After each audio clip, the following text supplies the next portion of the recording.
Welcome again, ladies and germs. Because I'm so clever for saying that instead of ladies and gentlemen. Should I say lady and gentleman? Or lady and or gentleman?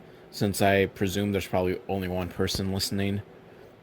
But it's that time again. It is Velvet Owl Watches Movies, so you don't have to. If you're a long-time listener, you know the deal.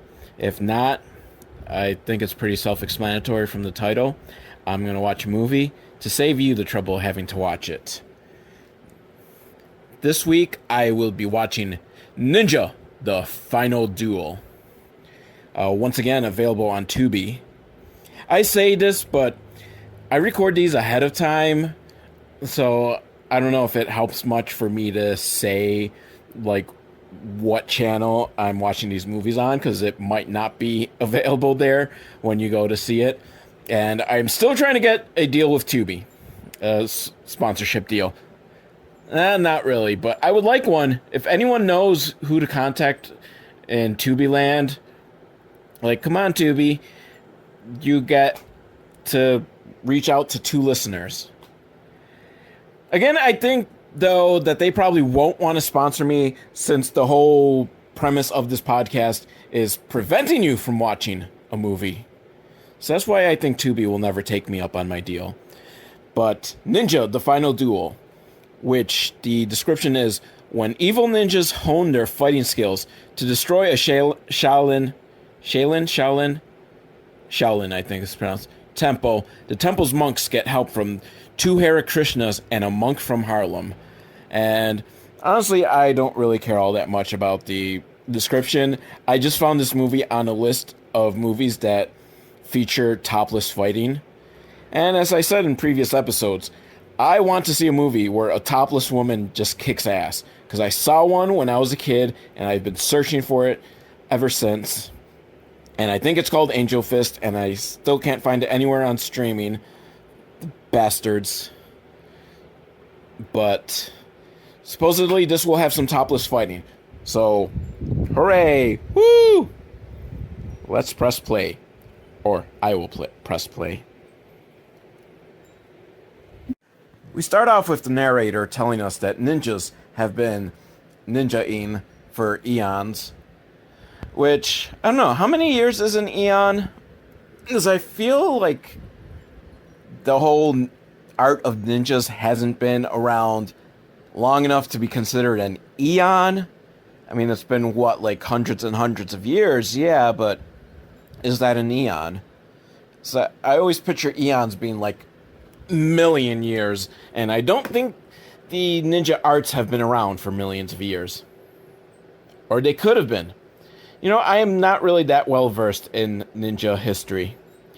But the ninjas, they're all like super badass, and they want to take over China, because ninjas are from Japan. In case you don't know. Ninjas, Japan, there's China, but China's protected by the Shaolin monks. So the ninjas have some plan that they're going to sneak attack, but no, they get defeated. And this is seriously like just being condensed within like 1 minute. It's like super fast action, and the narrator is talking super fast. And the ninjas attack, they're defeated, and they kill themselves for bringing shame upon the ninja clan. And the Emperor of Japan, he doesn't want to piss off the Emperor of China, so he sends them a plaque. Like, seriously, like a plaque about, I guess, how the Shaolin monks are super awesome. But the head monk, he's uneasy about this plaque because he thinks that, you know, it's just going to create further violence and more people are going to attack the Shaolin temple. So they're going to close their doors off so that they can be free, just separate from the public, and can focus on their studies and achieving peace, which I think is admirable.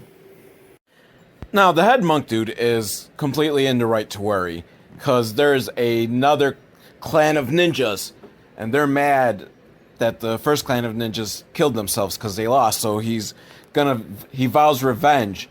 And so we get a ninja training montage, which probably is meant to be serious, but again, it's like filmed in triple speed, so it's just fucking hilarious actually to watch. And they're training shirtless, because I imagine it's really fucking hot, so you don't want to like overexert yourself, which I can understand. I am recording this podcast in the fucking like midst of summer, and it's so like fucking dog days of summer, and I'm just recording this podcast naked, and I think you should know that, because that gives it the extra special sense, extra specialness. This is probably the only podcast recorded naked. No, actually, I imagine probably, 80-85% of podcasts are recorded naked. I'm going to go on record saying that. At the very least, 80-85% of my podcasts are recorded naked. Where was I going with this? Yes, because I got so distracted by my own nakedness. But so they've got the ninja training, and they've got like these giant like floating spider float rafts or something that they're training on, and it's pretty fucking awesome. I like it. And they can make themselves invisible, I think, when the head ninja guy plays his magic flute. And then there's this other squad that dresses like lions and tigers and climb up trees with their like special like claw shoes or something. And it's pretty fucking awesome. I gotta say, war was so much more badass before guns were invented. And I wish war still was fought like this. I would be okay with wars if they were like people climbing the treetops, flying from one tree to another, wearing like tiger masks. It's the way it should be. And so they get all their training done, some other training with like digging holes to hide themselves in and cover themselves in dirt. And the head ninja, he thinks they're ready, so he gives them a pep talk about how they're going to destroy the Shaolin Temple and get revenge. Now there's this other clan that, maybe I shouldn't use the term clan, as you'll see in a few moments, but fuck it. It's a clan of people in purple. I didn't catch the name, so they're the purple clan as far as I'm concerned. And they're worried, because apparently the Shaolin monks have stolen their swastika. Yes, their swastika. Now, keep in mind, before the swastika was a Nazi symbol, it was a sacred Eastern Asian symbol. Or maybe Western Asian. Please don't hate me if I get it wrong. It's from Asia. It was an Asian sacred symbol well before the Nazi pricks were like, hey, this is a cool looking symbol. Let's use it to hate the Jews. So the monk of martial arts, the self-proclaimed monk of martial arts, he wants to go on the mission to get the swastika back. But the master, he's not so sure if the monk is ready. So he puts him to the test by he has to fight the rest of the clan, who use the dreaded swastika formation. Like seriously, like all the guys like get together in the form of a swastika, which is kind of badass and kind of very North Korean, like of having like that sort of discipline to be like that choreographed. I guess it's an Asian thing. Just like imagine if America could fucking do that, like just have their army like in the formation of the flag. That'd be pretty fucking badass. And other countries would think twice about fucking with us. Like, do we attack the Americans? Oh, fuck no. They're in American flag formation. Even with all 50 stars. Fuck that shit.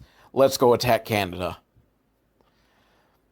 So, the monk, he's fighting best he can. He beats them down, so they need to make the challenges even tougher. And there's some sort of like, I think they said it was like the scarab formation. It's just a big line of guys, and he's got to get through them. And it's on a timer, or else he will fucking get killed. I don't know if it means like when the time is up, the rest of the guys kill him, or they just made it sound like he automatically dies when the timer's up. So he's pretty beaten badly, but he finds the inner strength, and he runs by jumping on top of their heads and runs on the top of their heads. And it is pretty fucking badass, I gotta say, looking at that. So, yeah, I wouldn't fuck with this guy. There's another thing. Let's train our soldiers to run on top of the enemy's heads.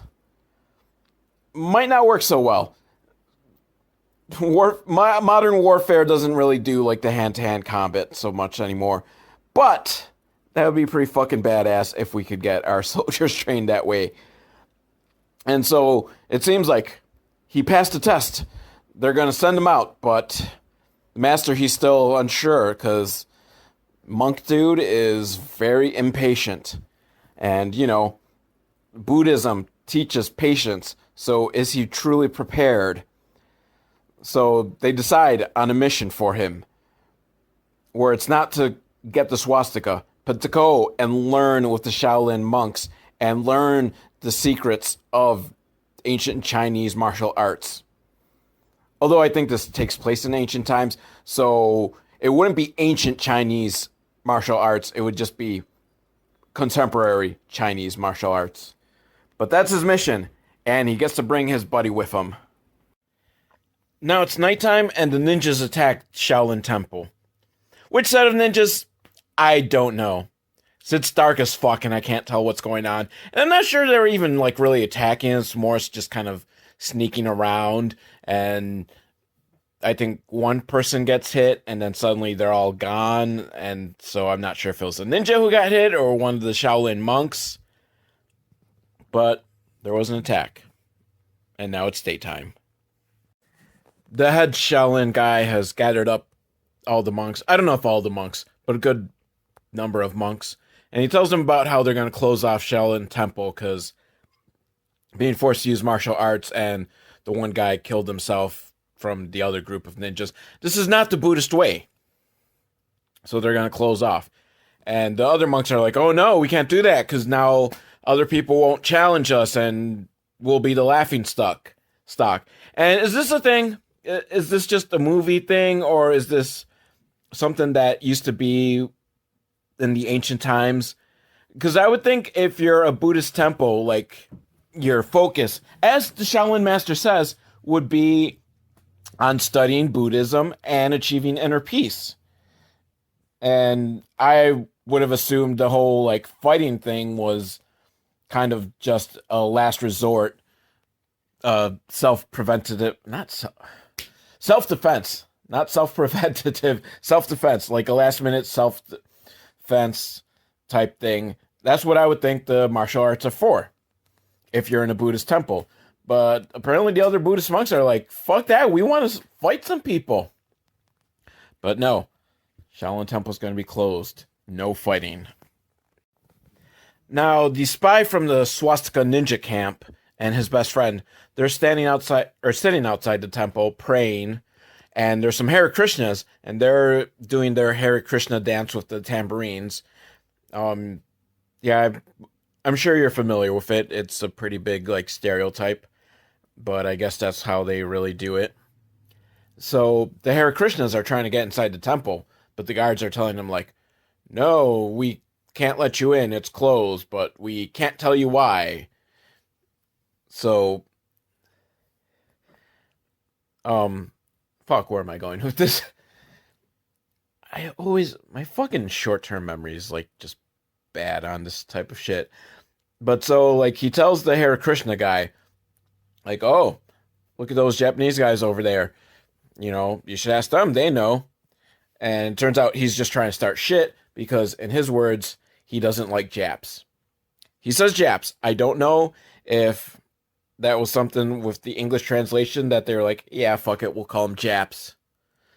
Or if, like, a fucking Shaolin Buddhist monk would really call a Japanese guy a Jap. I don't know. I mean, this is ancient times, so maybe Jap hasn't become, like, a slur yet. Also, I don't think I should be saying it as often as I just said it. But so the Hare Krishnas go up to the swastika spy and ask him, like, why is the temple closed? And he's like, I don't know. And he thinks, like, the Hare Krishna's trying to be an asshole to him. So he walks away. And the Hare Krishnas decide, well, they're going to follow.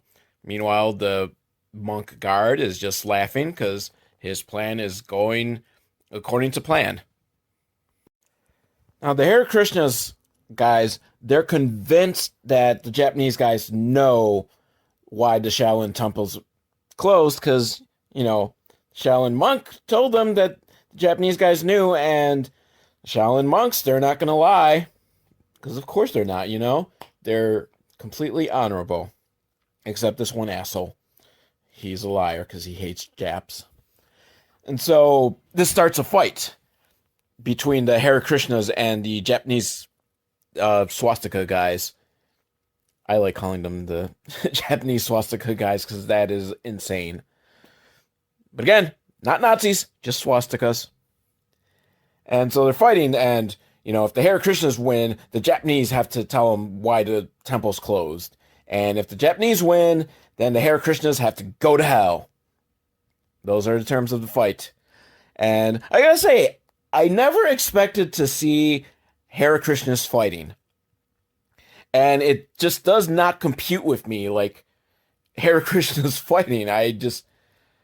I'm seeing it on the screen, and it still just isn't registering. Like, no, this can't be happening. But they fight, and one cool little sequence, one of the not the head Japanese guy, but his little buddy, says to one of the Hare Krishnas, like, tell me, if I slap your left cheek, you have to then offer your right cheek, right? That's how you guys, that's your belief system. And he's like, yeah. And so, slap. The little Japanese guy just slaps him, and he's like, remember your training. I like that. Then suddenly they hear a woman scream, and they're like, to the rescue. So they gotta set their fight on hold, because, you know, it's more important to save a woman. And they come, and she's being attacked by guys in leisure suits.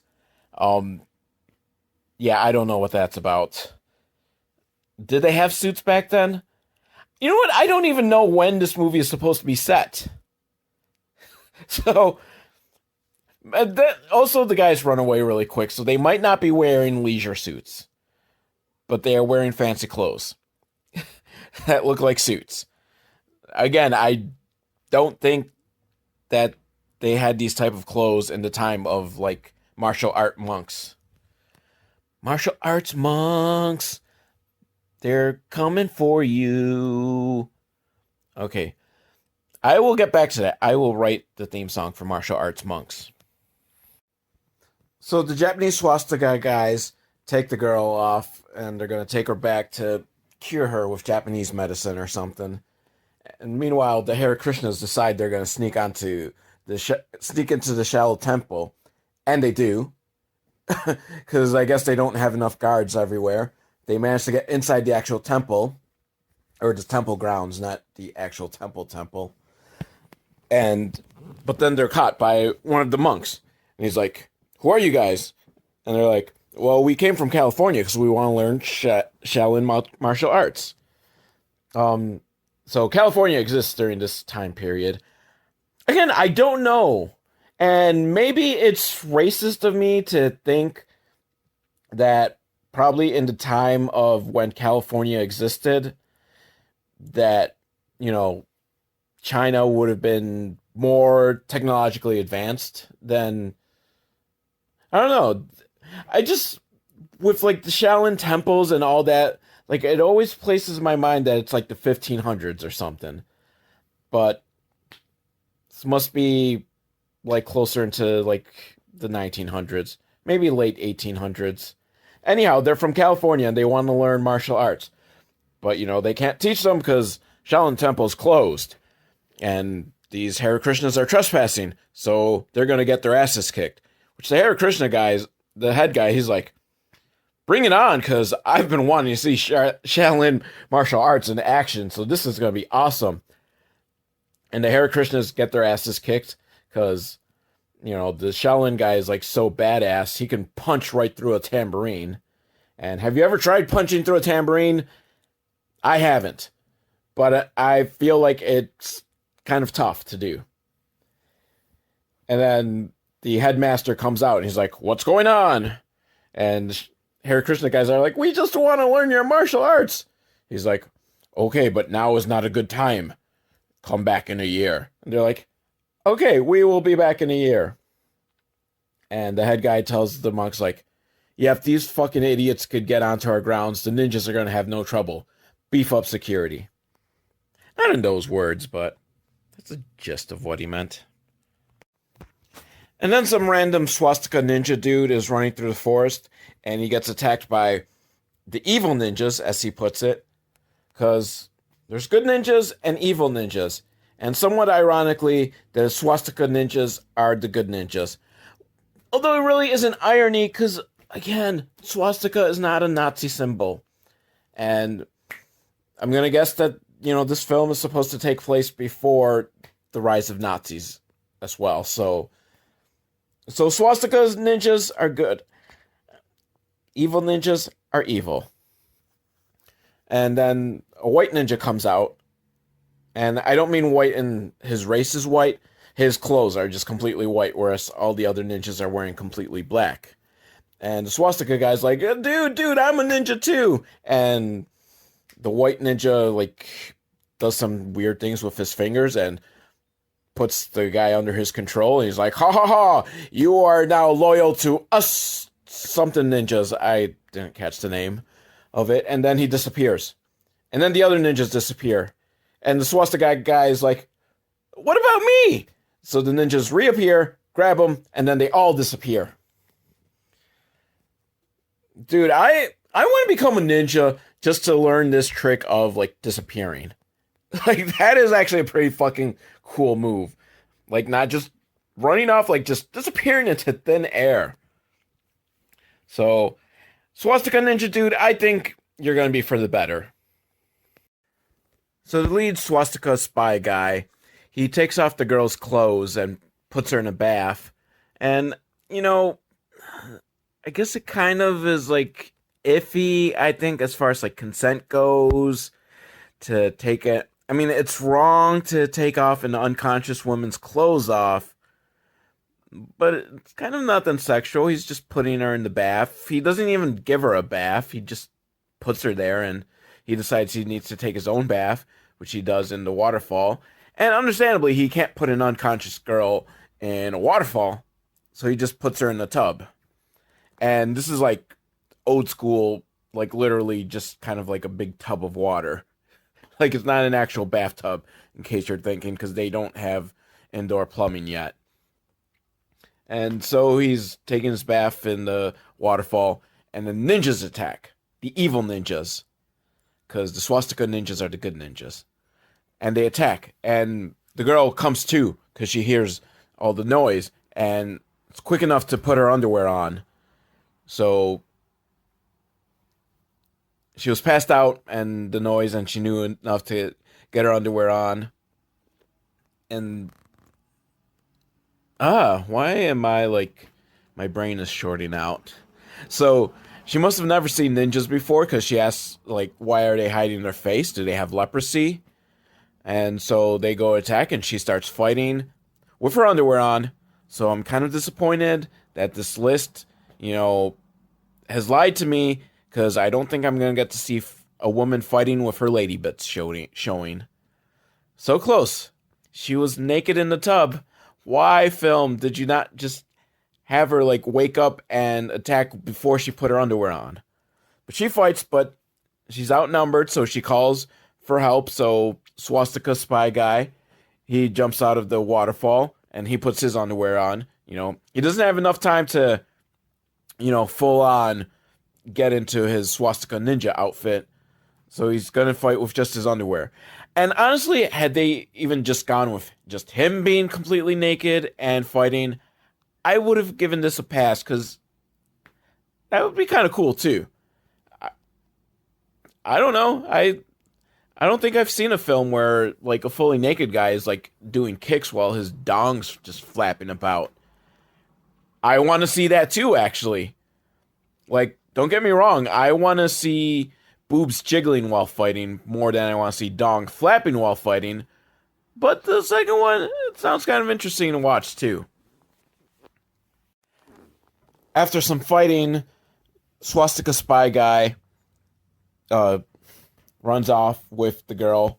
They manage to get away, and the evil ninjas are like, let's not bother going after them, because the master's gonna come, the white evil ninja, and he shows up, and he lays down their plan, and the next day, a group of the evil ninjas attack the Shaolin Temple, wearing baskets on their head, which I guess is like their helmets?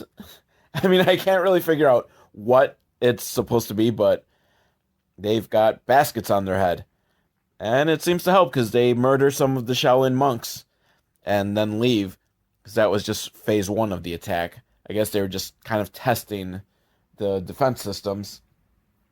And, this head Shaolin monk says, we're going to need help. So he calls for them to bring the swastika ninja guy in. And he's going to... Shaolin monk says, bring him in so he can give his side of the story. So come on, Shaolin monk. Or not Shaolin monk. Swastika ninja guy. You got to give a good story so that you can fight alongside them and save the Shaolin monks. Oh, they're not asking him to fight alongside them. They think he's behind it because he's Japanese and ninjas are Japanese. And, well, that's kind of racist. Ninjas attack, so let's find this Japanese guy that was here. Although, I mean, it does make some sense. Japanese guy just kind of shows up out of nowhere. And next thing you know, ninjas start attacking. So, they give him the chance, they're going to investigate and see if they can clear his name. And in the meantime, he can stay at the Shaolin Temple, which little do they know, that was his original plan, was to spy from the inside of the Shaolin Temple, so he could still be, involved with these ninjas. He's not. He's involved with the other ninjas, but thanks to the evil ninjas, his plan is now coming to fruition that he's going to get to spy from inside the Shaolin Temple. Now a black monk shows up at the temple that the leader's been, waiting for him. I'm guessing this is the monk from Harlem that was in the description for the film. But I think he's going to help kick some ass. I hope so. Otherwise, why bring him in halfway through the movie if he's not there to help them kick ass? And then over in the forest, a girl, I'm not sure if it's the same girl as before, the one that they had to rescue. I was thinking it is, but I could be wrong, and I don't want to, just seem racist to be it's the same girl from before just because, she's also Asian. And she's just sitting there minding her own business when she's attacked by the evil ninjas, Cat Division. Remember the guys with the lion masks and the claws on their hands? And she tries to fight them off and doing all the cool martial arts stuff, running up a tree. Not climbing, just running, by the side, just on her feet, not using her hand, and jumping from tree to tree. But it's not enough. And the evil ninjas chop her head off. And that's why I think it might not be the girl from earlier, because she's dead now. And I would hope that girl's going to get to play a part, but who knows? I don't know what's going to go on. It might very well have been her.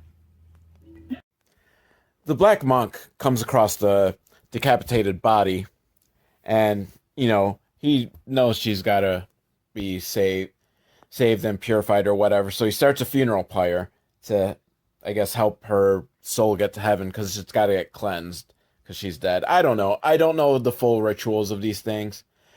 But meanwhile, Swastika spy guy's friend comes to him and says a head's been left on the doorstep, just a decapitated head, and it's the girl he was hanging out with.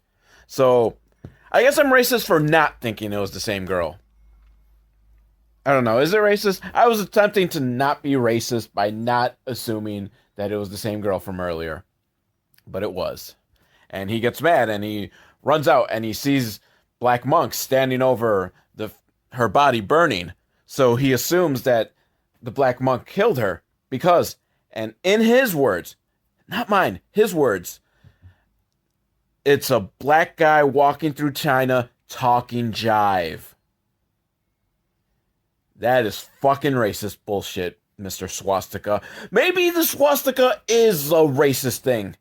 You fucking racial superiority, just not necessarily white supremacy, Japanese supremacy.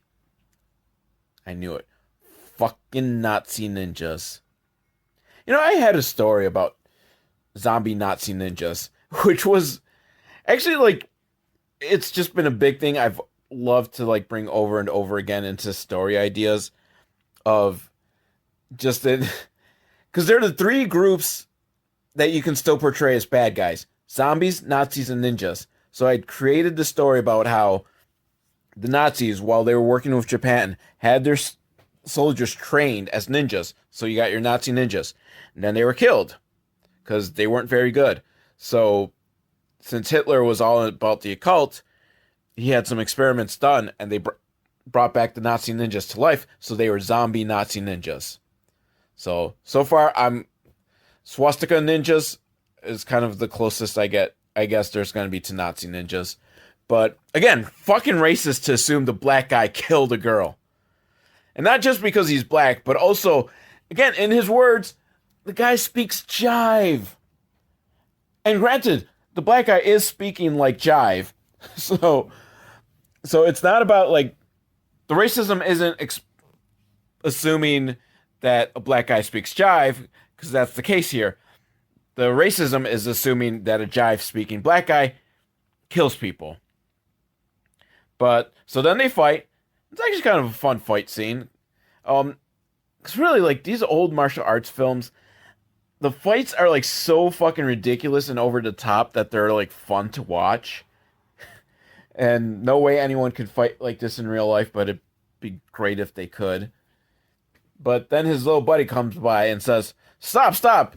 You don't realize he's on our side. He's a world-famous black monk from Harlem.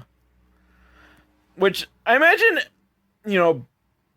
being a black monk from Harlem, you're probably the only one, and it's such an odd thing that, yeah, maybe you will become world-famous just from the very fact that you're a black monk from Harlem. So Harlem Ninja is walking across the beach, when suddenly he's attacked by a group of ninjas that were hiding underneath the sand. And I don't remember if I mentioned earlier that during the training of the ninjas, one group of ninjas was trained how to, survive underneath the ground using little tubes for breathing air. And it wasn't enough for the Buddhist monk to wonder, like, oh, why are all these tubes in the middle of the beach? But they attack him, and he easily just kicks all of their asses, because, he's a fucking monk from Harlem. That's double badass, seriously. He's a Shaolin... Is he a Shaolin monk? God damn it. Okay, quick confession here. I am watching this film in, like, halves. Just because my schedule kind of worked out that way, and that I didn't have time to, like, watch, like, it all at once. So it's been split in halves over a week. So I haven't watched the first half of this film in like a week. So it was like a week ago I watched the first half of the film, so I've forgotten a lot of things here. But I remember that this monk is from Harlem. And I'm pretty sure they're Shaolin monks, because Shaolin monks kick ass, right? So anyhow, he beats these ninjas easily. But then there's the leader ninja, who's, he's the leader because he's dressed all in white. And they're fighting, and Harlem Ninja, he holds his own. He's doing really well, but he's overwhelmed because, the ninja is a dirty cheat and has these fucking scythes on chains, and he kills Harlem Monk by digging these scythes, like, into him. From far away, he threw them. And Harlem Monk, he dies in prayer position, because at the end he's still going to pray to Buddha, because, he tried his best. He did not want to fight, but he had been attacked, and, what are you going to do? You got to protect yourself. And Ninja in White, he laughs as he disappears, and then pops up further in the background, laughs, disappears, pops up even further in the background, laughs, and disappears again. Because he's got, like, the magic teleportation powers. And I just want to jot real quickly, as I've said, like the fight scenes are actually kind of fun in this because they're just so ridiculous and over the top, and that's kind of how the way like a lot of these Chinese martial arts movies are. But I wonder like how much comes from like the overdubbing because they put like really like heightened over the top sound effects on it, which definitely like adds to like the fun feel. But like those sound effects, are they just from like the English overdubbing, or are they present in the original Chinese movies? And that I'm kind of interested in. I don't know if you can find. I mean, you've got to be able to find like the original Chinese audio from these films, right? Because it's the fucking internet. Everything has to fucking exist on the internet. It's got to be out there. I probably have to pay for like one of those like specialized martial arts channels. Now, back at the Shaolin Temple, they're mourning the death of the Harlem monk, and everyone's gathered like, okay, what are we gonna do? And the Japanese spy, who, you know, remember, even though he's a spy for Japan, he's a good guy, I think. And he tells the master, like, okay, you know, they killed this monk, and my best friend is missing. So we gotta do something. We gotta attack. And some of the other monks are like, yes, we have to go on the offense. And the master sensei, he's like, I'm not sure. And he turns to his right-hand man and asks, like, what should we do? And he says, you know, they're just going to continue coming after us, so we have to attack. So everyone's going to get prepared to take the battle to the ninjas. And I swear, I honestly 100% swear, and if I'm lying, I'm flying, and my feet haven't left the ground. And sorry, I listen to a lot of Jim Cornette, and he uses that line a lot. The music is the beginning of the Ghostbusters theme song. Like, before the song actually starts, like, kind of that creepy... You know what? I'm gonna try to fucking, like, see if I can get this on tape for you guys. I swear, it is the fucking intro to the Ghostbusters theme song.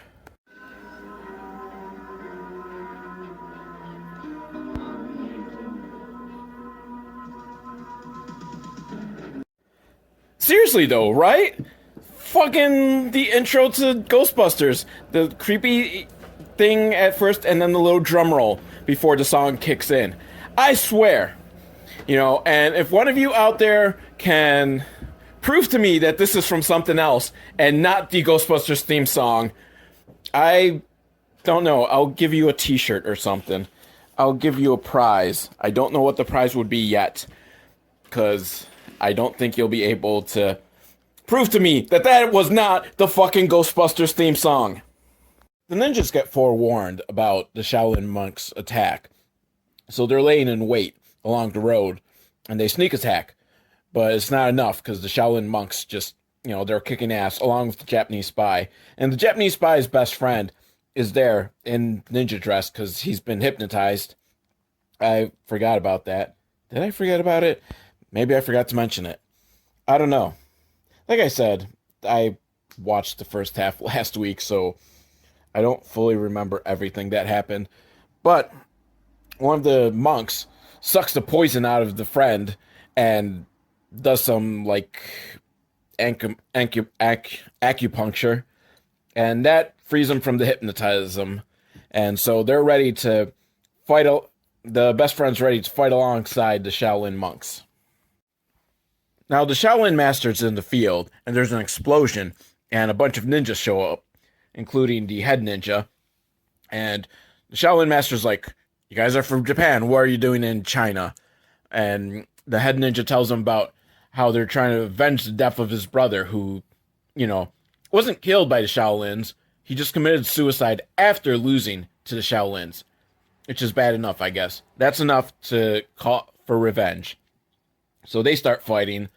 Then over somewhere else by a river or a lake, the Japanese spy and one of the monks come by, and the Japanese spy decides, for some reason, to just strip down to his skivvies and jump in for a swim. Like, seriously, he's just like, hey, let's go for a swim. Like, what the fuck? Do you not realize you're in a battle right now? I can understand, you might want to feel refreshed, but you're in the middle of a battle. You don't got time to stop and take a bath or a leisurely swim. And then they're attacked by the ninja's water division on their inflatable spider boat things. Like, it is so odd. Like, I don't know if I could even really explain it. Like, there are these inflatable, like, tubes that are like spiders. And they swim on them and fight. But they're no match for the Japanese spy who's got, like, buzzsaws and decapitates them. More fighting, and then Japanese spy's goofy best friend almost drowns. I think it was him. He's the one that went for the swim, not the Japanese spy. So I apologize for screwing them up. And he almost drowns, and the Shaolin monk that he's with is trying to save him. And he thinks the only way he can do it, is some CPR. And then we get the classic gay panic humor joke bit of he wakes up as the guy's going in to give him CPR, and he's like, "No, what are you doing trying to kiss me? I'm not gay. I'm not gay either." Ah, ha, ha, ha, ha, ha. And then more fighting, because I think, like, the final half hour of this film has just really been just nonstop fighting. Which I'm not complaining, because these are actually fun fights. So, and I think that's the whole purpose of, like, these old Chinese martial arts movies anyhow, are just like non-stop ridiculous fighting. So fighting for 10 more minutes, and then finally it's the final duel of the film's title. I'm assuming this is the final duel.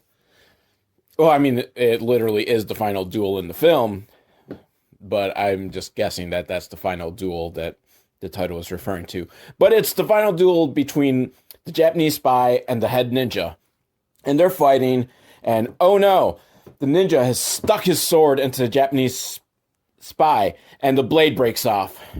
Looks like that the ninja has won, and he's going to attack the other Shaolin monks and his friend. But no! With his last breaths, actually not his last breaths, but close to his last breaths, the Japanese spy jumps behind him and gives him a bear hug, ensuring that the piece of blade that's sticking out also goes through the ninja. The ninja dies. And now, with his final breaths, the Japanese spy tells to his friend, "Fulfill my last wish of something." I replayed this scene like 5 times, and I still can't make out what the fuck he said. I think something about their mission of, like, learning the secrets of the Shaolin. So, which I'm guessing because then the final scene is his best friend getting ready in the temple to, I guess, study. So, it's a tragic end for a tragic hero. And that's this week's film. You know what? If you want to watch it, the fights are kind of fun. If you're into, like, the old Chinese martial arts films, I can't really judge the quality of, how good it is against other ones, because I really haven't watched many other ones. But it's fun. The fights are fun. I am still upset, though, that we did not get a topless fight scene. Even though that fucking website told me. That website lied to me. So, I am still on the search for a film that features a topless girl fighting. If you can find one. Or if you want to leave some other sort of comment. Or you want to request that I watch a film for you so you don't have to. velvetal@hotmail.com. Or leave a comment if you're listening on YouTube. And subscribe. Hit the like button. Do whatever it is you can do on this to make sure you get every single episode of Velvet Owl Watches Movies so you don't have to. Until then, make up your own tagline.